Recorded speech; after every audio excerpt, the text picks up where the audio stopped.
Beloved friends, welcome to our Sabbath School study. This is our lesson number 2 for this quarter, and we are so thankful and appreciate your joining us wherever you're joining from. I would like to welcome you to this Bible study with us. We pray that it will be a blessing to you and as well as us. I also want to welcome Pastor Kili. Thank you, Pastor Kili, for joining us. Thank you. And also Elder Chris. Ja, daarover. Thank you for joining our discussion of our Sabbath School lesson study. So, without any further ado, I would like to ask Brother Kili if you would like to pray for us Sure. and our viewers.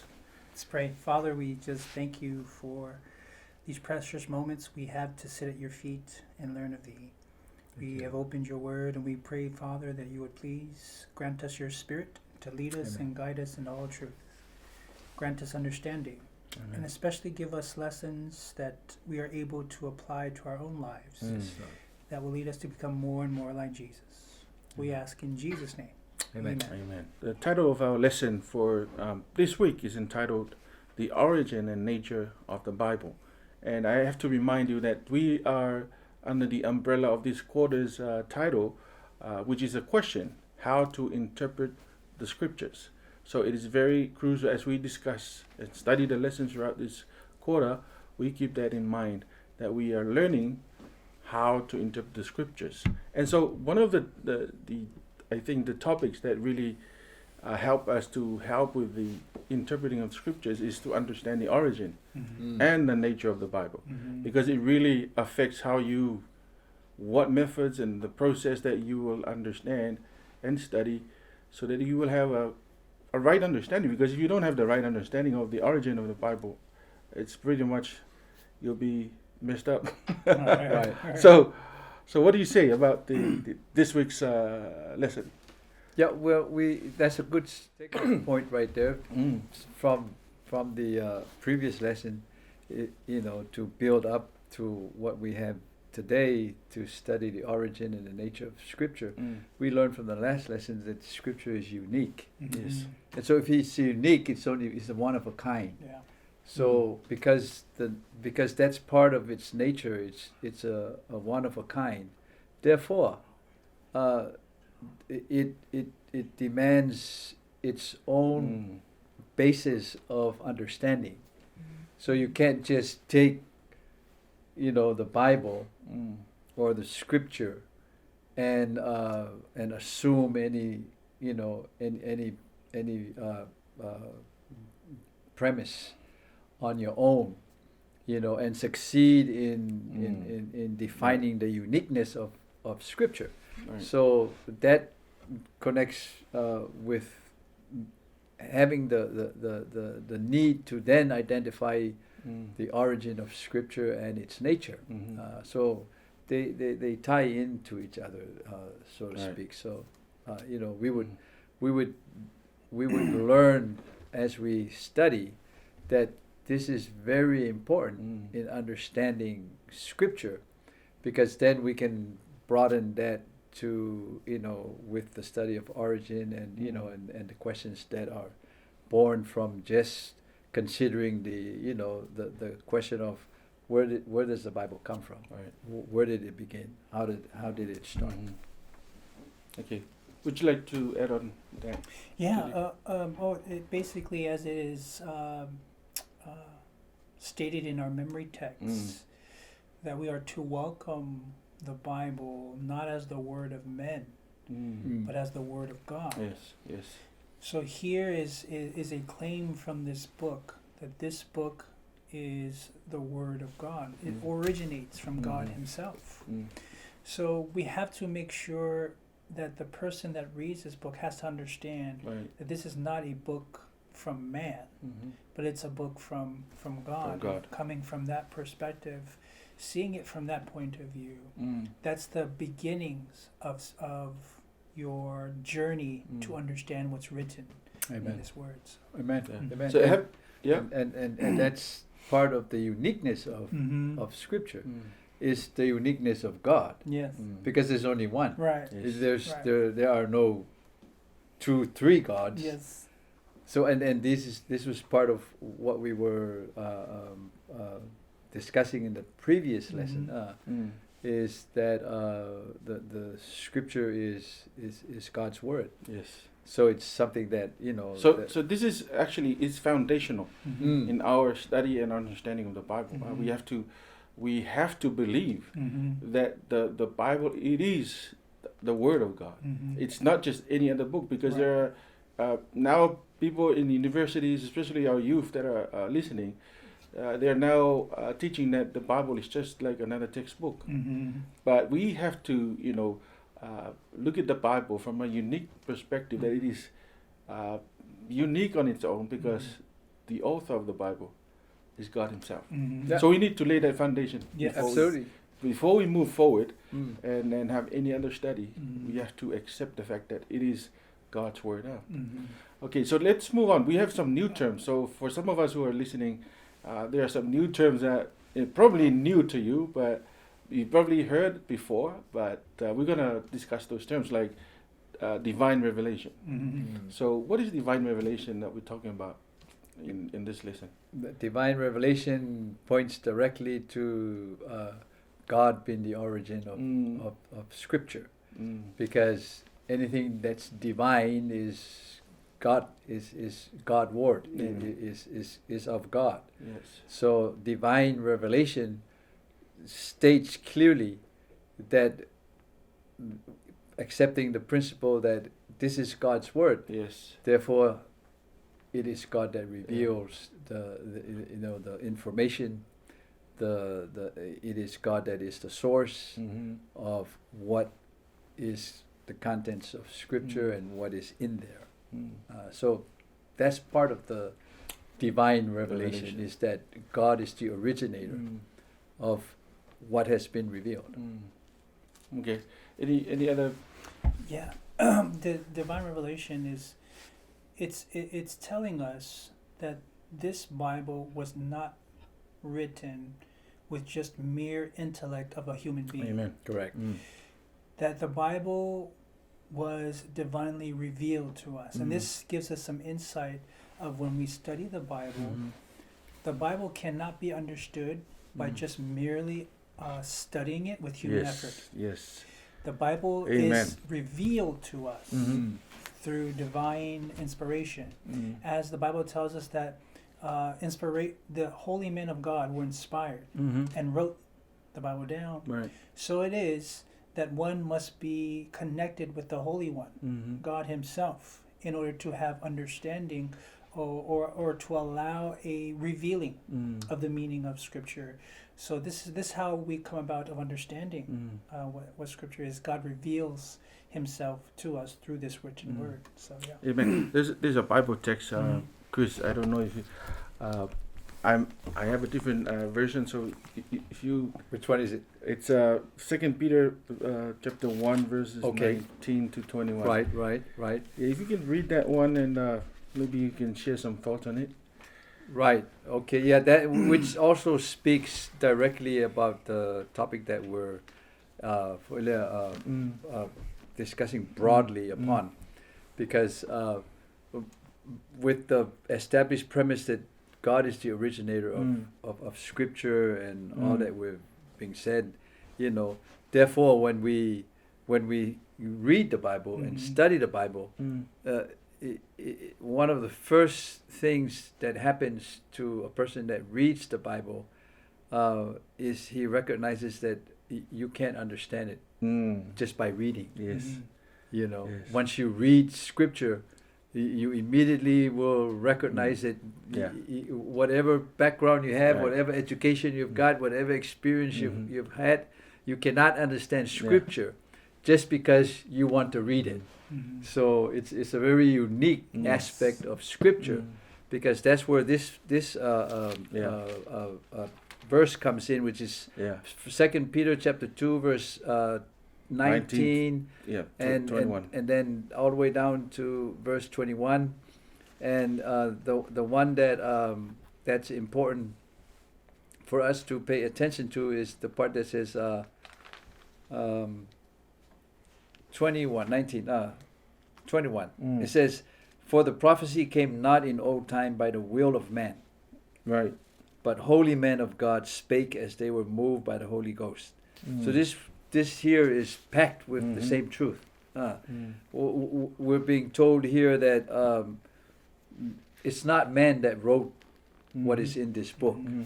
It was God through His Spirit. Now, you know, if you were a beginner in studying Scripture, you would immediately say, "Well, who's the Holy Spirit?" But if you didn't know that this is God's book, you wouldn't know that the Holy Spirit is the member of the Godhead. So it's the Spirit of God.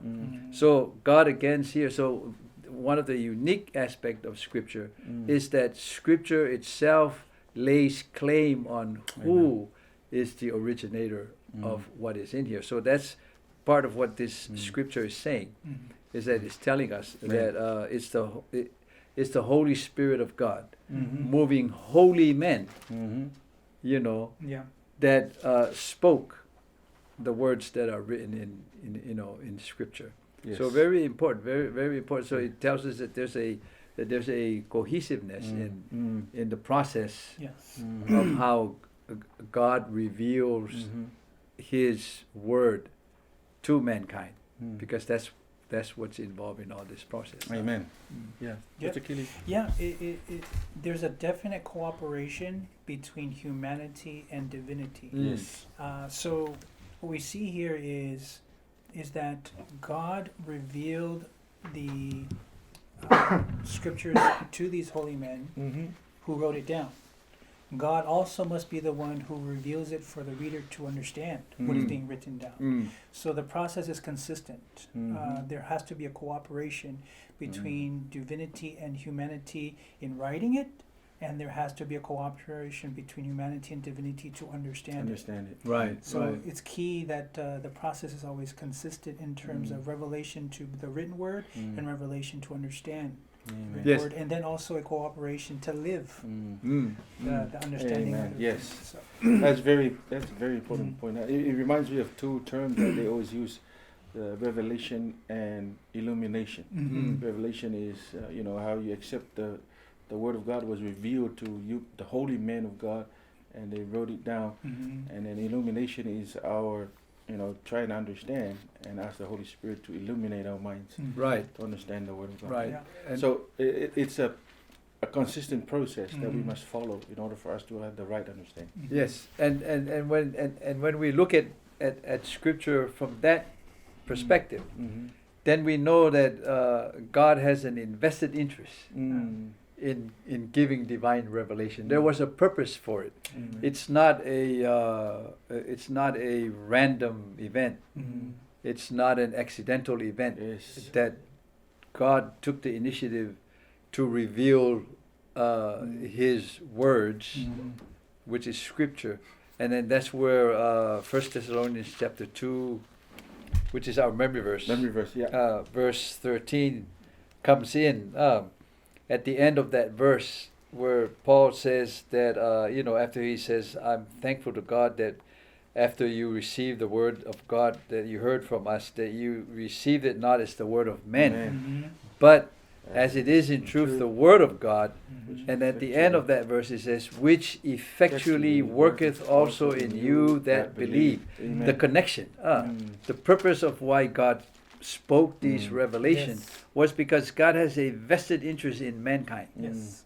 And we know that from Scripture, now that we're starting to take off on trying to verify that God is the revealer or the originator of His Word, we look at the content of the message and of the Word, and it's very consistent from beginning to end. The entire, like we discussed in the past lesson, the entire 66 books, Yes. 40 authors, 1,500 years of work, writing, compiling, and and researching, collecting. It's just an amazing work that is beyond human ability to put together such a book. Yeah. And there's no other book like that. And no book like Mm. this book. Therefore, the Mm. uniqueness that Mm. we alluded to from Mm. the beginning. And now we're stepping it up by identifying that even its originator Mm. is even more unique. Yes. You know, Yeah. no match, Mhm. no comparison. You know, I Mhm. mean, we use those terms even when we describe the place of God in Mm. Scripture, the unsearchable Mm. God. You know, I mean, the immeasurable God. Mm. You know, there's no way that anybody Yes. can say, oh, this is God, or you know, that's how God Mhm. is. You know, I mean, impossible. Mm. So that's very important here because Paul is identifying Mm. that circle Mm.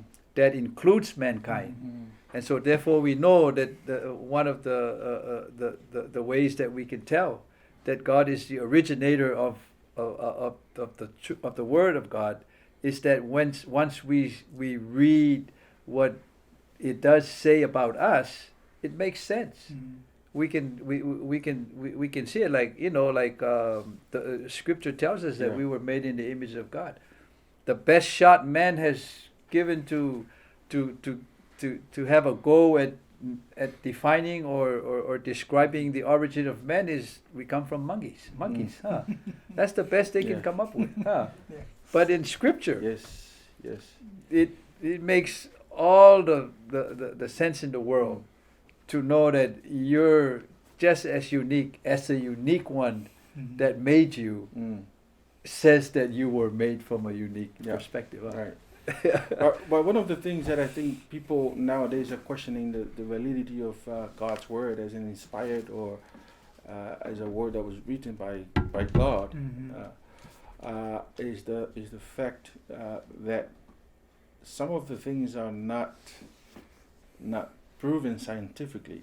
Mm. And so, yeah, like you were mentioning the creation. So we have scholars now, even in the Christian circle, we have scholars that question the story of creation from the beginning. Right. So how can we explain this in a way that we can inspire our viewers and everybody else in the church? You know, not to open that door because it seems like because I know a lot of students coming from universities in the U.S. who are no longer believing in the Bible. Mm. Unfortunately, we have Samoan students who are now, a lot of them are leaning towards that kind of, Belief. belief and presupposition. So how can we, help our viewers and students and our youth, particularly, to not even think about it, because it's kind of destroying, belief destroying, and it doesn't go anywhere. Absolutely. It's it reminds me of the what Paul says that the gospel is foolishness Mm. to those who are perishing. Mm. A fool has said in his heart that there is no God. Mm. So what man's feeble attempt to discredit Scripture is based on man's own ideas of our Yeah. own origins and where we came from. Mm. And like Elder was mentioning, the Origin of Species, Mhm. written by Charles Darwin, in that we came from a single-cell organism. And throughout thousands or maybe even millions of years, this single cell developed into Mhm. a primordial type of being, and then eventually ape-like, Yeah. and then eventually humanity Yeah. comes from that. And to this day, you have debates Mm. between Christian apologists Mhm. and scientists Mm. about our origins and where we Mm. came from and things of that nature. But for the Christian young person that is stuck between a rock and a hard place in regards to who do I believe, Mm. my church or my education. Mm. And this is where it's very key for us to understand that our first education must be Scripture. Right. And we have to approach it by faith. Mm-hmm. Because as much as scientists and evolutionists say that they have concrete evidence that we've come from Yeah. that, No. it takes just as much Yes, faith, if faith. not more faith, Yes. to believe in their Right. concoctions and Mhm. theories Theories. and things of that nature than it would for Scripture. So Mm. faith on both perspective is needed Mm. to enter into even starting your journey to your belief Mm. of where we came from. So I would say that as our young people grow up, that I would say be cautious of the education institutions that we're sending them to, especially because the education point of view that those institutions are based on is an evolutionary model Yes. versus Christian institutions, which is a biblical model. So I would say that's one thing that we can look out for. But also, we have Daniel, Hananiah, Mishael, and Azariah, who were trained by the Babylonian institutions, but they never forgot their upbringing and how God is. So I would say if we do send our kids to non-Adventist institutions, make sure that they're reared solidly at home before we send them to the Babylonian institution, unless they be indoctrinated by Babylon themselves. Right. Amen. Right. Amen. And you cannot deny the place of misinformation. You cannot deny the role of deception in life, and that's part of the uniqueness of Scripture. Is that Scripture is already pre-revealed to all of us that there is such a work, amongst us in this environment that we're in, which makes the originator of the word very unique in our study, and that's very important. But and just scripturally, reference Colossians chapter 2 verse 9. Verse 8, it says, "Beware lest any man spoil you through philosophy and vain deceit, after the tradition of men, after the rudiments of the world, and not after Christ."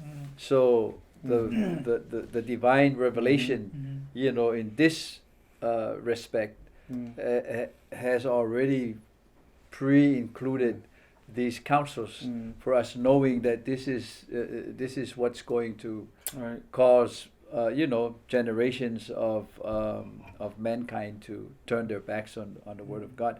But it's we don't argue with the reality of that. We just recognize it. We recognize it, and we acknowledge it, and we say to those that have put interest into it, and have even taken their interest to the point of them turning their backs on Scripture, that there's no hope in these philosophies.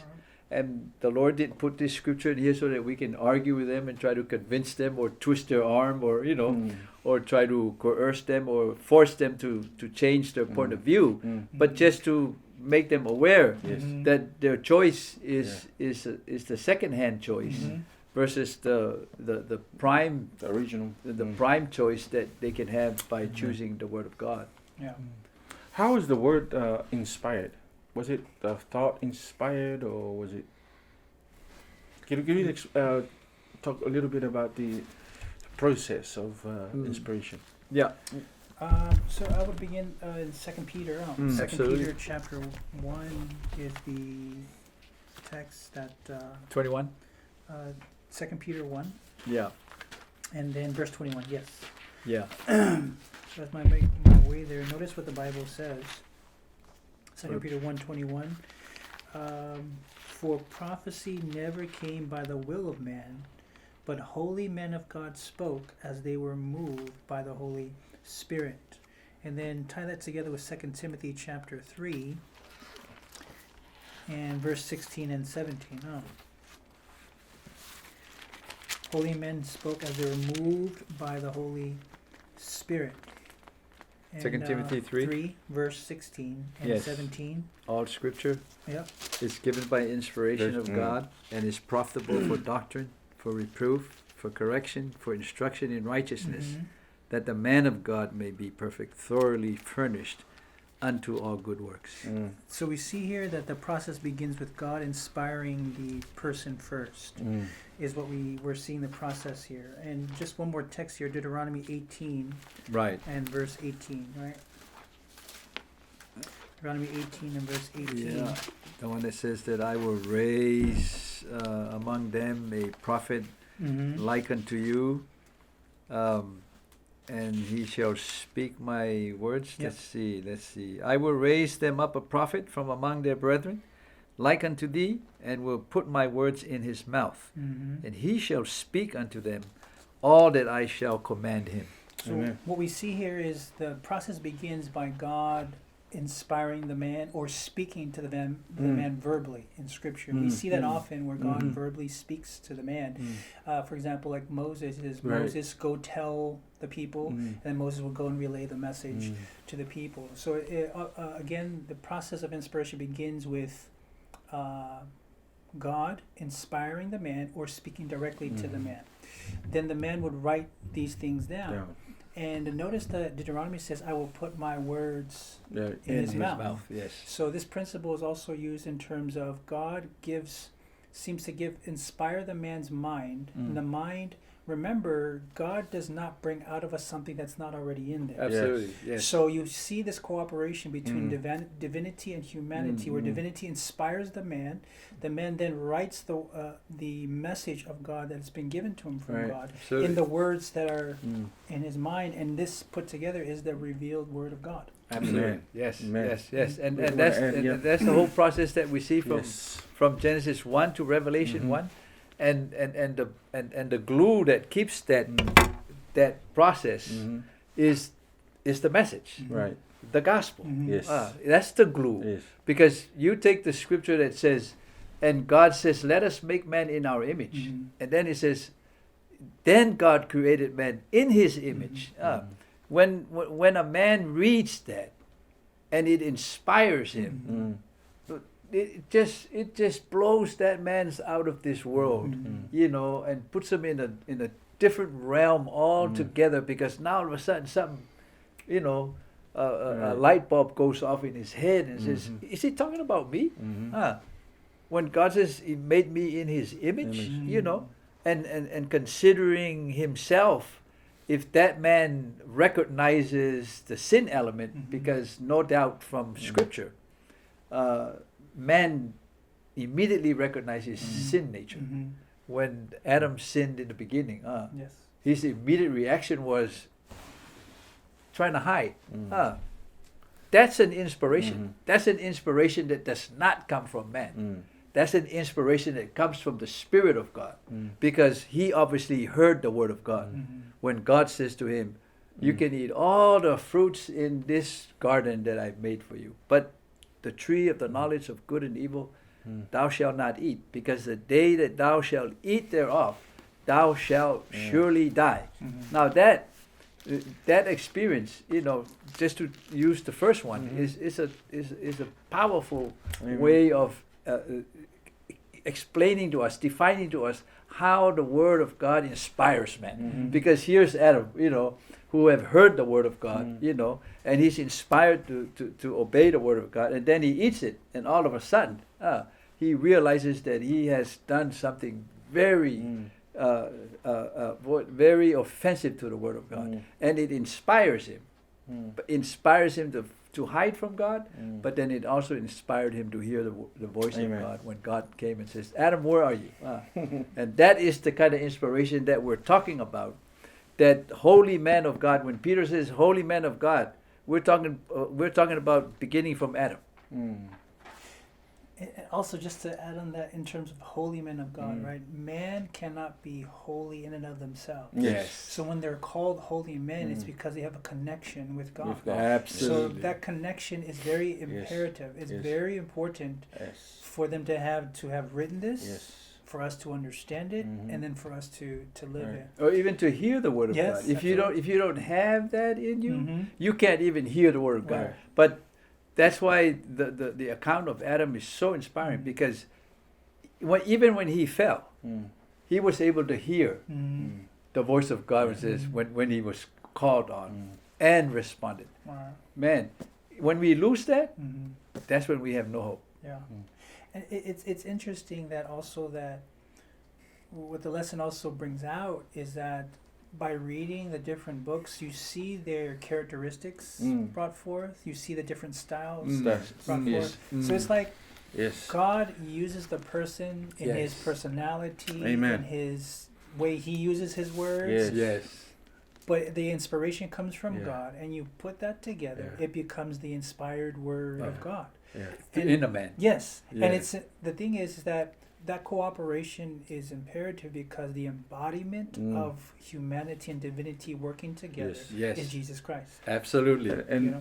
and one of the things I was trying to allude to is the how God used the human language. Yes. Instead of using the divine language, which Right. we don't understand, Right. Right. he was using not just the holy man, but used the language of man, Yes. so that we could understand what Right. he was trying to reveal to Yes. us. Right. So it's part of the character of God, his Mhm. loving character. Mm-hmm. He didn't compromise, but he was like coming down to our level, Mm-hmm. using holy man to Mhm. bring his message of love, Mm-hmm. but still maintain that standard of holiness Mm-hmm. in the message. So Right. I really, that's one thing that impresses me about this whole thing about the Bible, Mm-hmm. how the Bible was written, and how God was revealing His will through human agent. Yes. It's not the angels, Right. but He was using just a sinful man, Yeah. but he was made holy because of his connection Mm-hmm. with the divine, Mhm. intervention and the Yeah. divine force Mm-hmm. that was behind that person who was writing the Bible. Mm-hmm. And I that just whole, want to bring that up because Yeah. it really Yes, is something absolutely. that impresses me. and that whole force is in the Word. Mm-hmm. Yeah. Is in the words of God. Mm. That whole force is in the words of God, and that's why it leads us Mhm. to, like the last lesson Mm. we were talking about, the living Word. Mm-hmm. The Mm. living Word, which is the end result Mhm. of men being inspired Right. by the Word of God, the Mhm. truth of God, Mhm. and then they become Mhm. the living Word Yes. in terms of experience. Right. Mm-hmm. And when they live that Word of God, then Mm. they can In write. their life. Yeah. Then they can write Mm-hmm. about their Right. life story, because now their life story is a book on how the Word Mm. of God inspired them to come from here to here. Mm-hmm. Mm. And that's it, and that's where the nature of Scripture is trying Okay. to take us to, Mm. because the originator of the Word of God has a purpose Mhm. for us, Mhm. and the purpose is so that we can again be Transformed created into in image. the Yes. character of God. Yeah. Yes. And therefore Mhm. the next steps of our study that takes us to the end, which has to do with the parallel of Scripture and Christ. Yeah, let's go ahead and I think our time is running out, and this is very important because Christ is the center, and the whole Bible is Mm-hmm. focusing on that Absolutely. central Right. figure. Yes. So can we talk more about that before we run out of time? Yeah. In fact, Christ is the ultimate. Mm. Christ is the ultimate manifestation of Yeah. the Word of God. Mhm. Yes. Just to start off the conversation. Yeah, it's you see both aspects again, Mm. humanity and divinity Yes. in Absolutely. one. You see that there in John chapter 1 tells us that in the beginning was the Word, and the Word was with God, and the Word was God. You yes. drop down to 14 and it says, and the Word was made flesh, Flesh. and dwelt among us. So Mm. there's definitely parallels between Christ and Scripture. For example, the examples that the lesson brought out was Jesus was supernaturally conceived Mm. using a human agent. Mhm. The Word was supernaturally conceived using human agents. Yes. Another one it brought out was that Jesus and his life was relevant to all cultures, times, and places. Mm. The Word of God is relevant to all Yes. cultures, Yes. times, and places. You see that Jesus, although when he was born in the flesh, was tainted with 4,000 years of human Sinful nature. sinful Yes, nature, yet was without sin. Mm. So you have the Word is written by humans tainted by sin, but it is called the infallible Word of Of God. God. Mm. Yes. So those are some, but although also lesson also brings out the although the comparison does have its limits, Yes. right? Yes. So I just want to make that Yeah, as well. because Yeah. Jesus is not the Bible. Right, right. This Right, is yeah. this is not God. Yes. Yeah, because there are some people that idolize, the Bible, right, and it's the Bible has God's message, but it's not the God. yes, Yes. Why we? It's important to distinguish that, Yes. because then we won't confuse the process. Mm-hmm. It's just like the creation of mankind. Right. The body is made of dust, Mm. but the breath of life that God breathes into man Doesn't make makes the God. man a Mm. living soul. Mm. But if you take the breath out of Mm. the body, then there's no Mm. Yeah. no Exactly. man. It's like when Jesus told the Pharisees, he Mhm. says, "You search the scriptures, because in them you You think you find eternal life, Yes. but they Right. speak of me." Yes. You know, it's a good thing that we look at the Bible, we understand it's the Word of God, but the real thing was standing in front of them, Yes. and they were rejecting the real thing, That's but interesting. accepted the symbol Yes. of Right. what pointed to Him. Yes. And it takes us back to the divine human connection, because the humanity of Christ, it verifies and authenticates the place of man in God's family. Mhm. Because when God made man, He made Mm. man in His image. Mhm. It was obvious that God included man into the family Mhm. of God. Mhm. But man is not God. Mm-hmm. And so when man fell from sin, Mhm. He gave His word so that it will guide man, so that man does not overassume his place Mm. or position within the God family. Mhm. So it's very important to Right. see those parallels too. So as God gives us the word is written through the experience of man, because that's what it when Peter says, "But holy men of God were moved by the Holy Spirit as they spoke." Mhm. It means that their life story was the medium Mhm. of expressing the Word of God, but the expression of the Word of God that they were expressing is their effort and their actual application Mhm. of that Mm. truth in their lives Mhm. that they were following. Like God calls Abraham, Mhm. and the Bible says that Abraham was obedient. Mm. You know, so because he responded to the God of heaven Amen. when He Mm. called him, you know, Mm. therefore he became Mm. the father of faith, Yes. because he obeyed the word of Right. God and went where God says to go, and he didn't know where he was going. Mm. So these are manifestations of the divine word of God to the human experience, but Christ comes and authenticates Mm. it. So Christ comes in His Mm. own life and lives the exact same faith, you know, but now without sin. Mm. The difference is Abraham, Adam, Joseph, Mm. Daniel were all sinful humans that cannot atone the sins of man. But Christ, when He came, that's the God Mm. that created these guys and us guys, and He authenticates the fact that we have a place. The interesting thing, because Keely was mentioning that text where Christ was standing right in front of the Pharisees and Yes. scribes, and they didn't even know that he was the one that the Bible was talking about all this time. Mhm. You know, it alludes me to the fact that you know, even if we study the Bible, if we don't like understand the origin and the Mhm. nature of the Bible, you know, we go back to the title of our discussion this week. If we don't study, you know, that origin and the reason why the Bible was written, we will miss the mark. We will Yes. miss the point. Not only Yes. study, but if we don't accept Yes. the Bible Mhm. on the premise of faith that this Yes. is God's word, Mhm. then we'll miss it. Yes. Okay, so we're coming to the end of the last question is, now we're living in this time and age where everything is experienced and has to be tested, and you have to touch it in order to believe it. You know, this is the generation. It's the modern generation. It's a technological generation that everything has to be proven. Right. How can we accept the Bible, Pastor Kelly? How can we accept the Bible wholeheartedly and believe everything that says?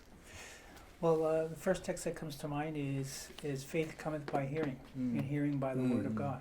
All right. So what we see is that true evidence of the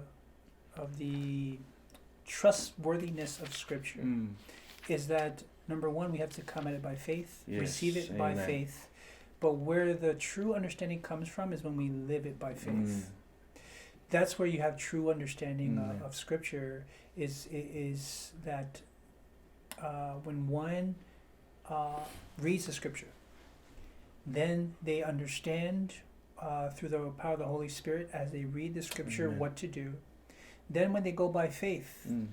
and do what the Scripture tells to do, Mm. then they will have true understanding and true evidence of like, wow, this is the real thing, because you'll see fruit Yes. come forth Yes. from it. Yes. So it's like planting a seed in the Mhm. ground, and you're Mhm. hoping and praying, right, Mhm. that it'll come Mhm. out. Yes. For days you'll see it's like you don't see nothing, Yeah. right? But then eventually you'll see a little Mhm. thing come out, and the Mhm. next thing you know, it turns into a tree. Mm. Then you bear fruit. So you'll know them. You will know something by Mm. its fruit. Yeah. And so what we look at is the fruits of Scripture, Mm.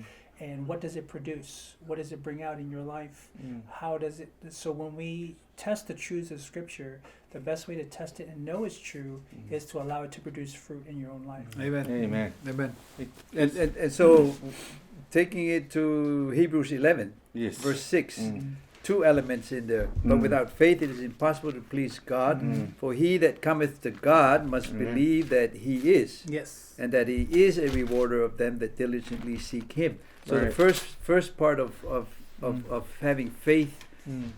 in the Word of God, in order for you to believe that this is the Word of God, is that you must believe that there is a God, Mm. and that God does exist. Yes. And as you read Scripture with that hypothesis in mind, the thought develops. Mm.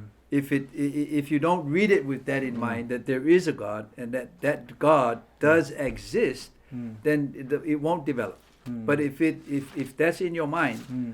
you take off with that premise that there's a God and Mm. that God exists, then you'll develop that thought. And the Mm. second part is that he says, and he is the rewarder of them that diligently Diligently, seek him. amen. So Amen. that encourages people that Mm. don't just read one part and then you don't see it Mm. and then you give up on it, Yes. because he says you got to diligently seek for it. Yes. In other words, you search it Ah. with all your heart and with all your mind, Yeah. because there's people Yeah. that actually read the Bible to disprove that this is the Word of God. Yeah, yeah, yeah. But at the end, they prove that this is the Word of Yes. God.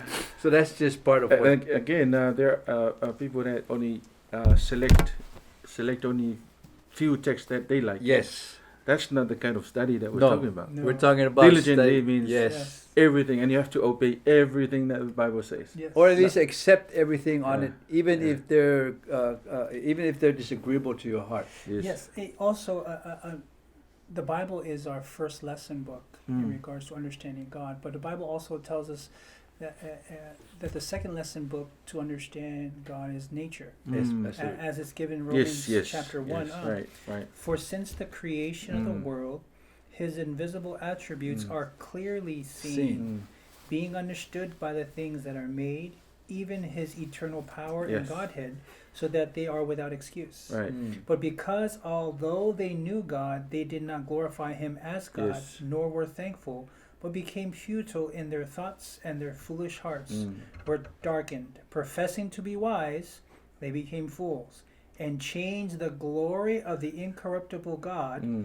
into the image made like corruptible man, and birds and four-footed animals and Mhm. creeping things. Yes, yes. Isn't that interesting? Yes. Mm. The Bible already said that they're going to change the image of God Right. to the image of creeping animal Yeah, things, which is basically the basis of evolution. Mm-hmm. So because although they knew, Mm. and because it is clearly seen in Mm. nature and what was Mhm. created, Mm-hmm. in other words, science proves that God exists, but they suppressed it. Why? Because it says what? Because although they knew, they did not glorify him as God. Yes. Right. Amen. They didn't Right, acknowledge his yes. rulership. Right. In other words, God, I want to live my life the way I want to live Mhm. my life. Mhm. So therefore, I don't want you to exist. Mm. It's not that God doesn't exist. They don't want him to exist. Absolutely. Because if he does, Right. that means they have to obey what God says, and they have to abide by God's commandments, Mm. and therefore acknowledging that he is creator, he is redeemer, so on and so forth. Amen. Yeah. Thank you so much. You brought that up. Mhm. I forgot to mention that in the part of our discussion.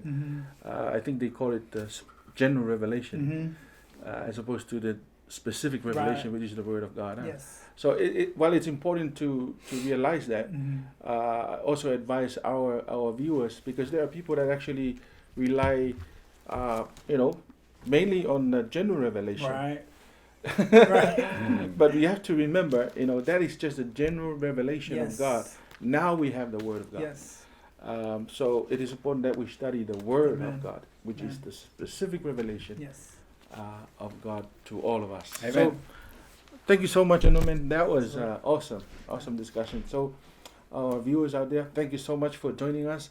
And we ask you, request that you, if you have any question, please call us. Our number on the screen is 699-4338. The area code for American Samoa is 684. For anybody that's watching from overseas, wherever you're watching from, that's our number to call if you have any question. You will ask these gentlemen. They are very kind to help you with your questions. But for now, thank you so much for watching our program. May God bless you. We're going to end with a word of prayer, and I ask Elder Chris if you can end us with a word of prayer, please. Yeah, our Father, we pray that what we have spoken of, read from your scriptures, Lord, will be inspired in our hearts by the work of the Holy Spirit, leading and guiding us, Lord, to your word. For it is the only sure thing that we have on earth from eternity to eternity. Especially in the days that we live in now, without your word, we will surely walk in darkness. But help us, Lord, to return to your word, for it is the only hope that we have. Any one of us. Forgive us, Lord, if we have been negligent of your word or slow in responding to your word, Lord. But help us. In Jesus' name we pray. Amen.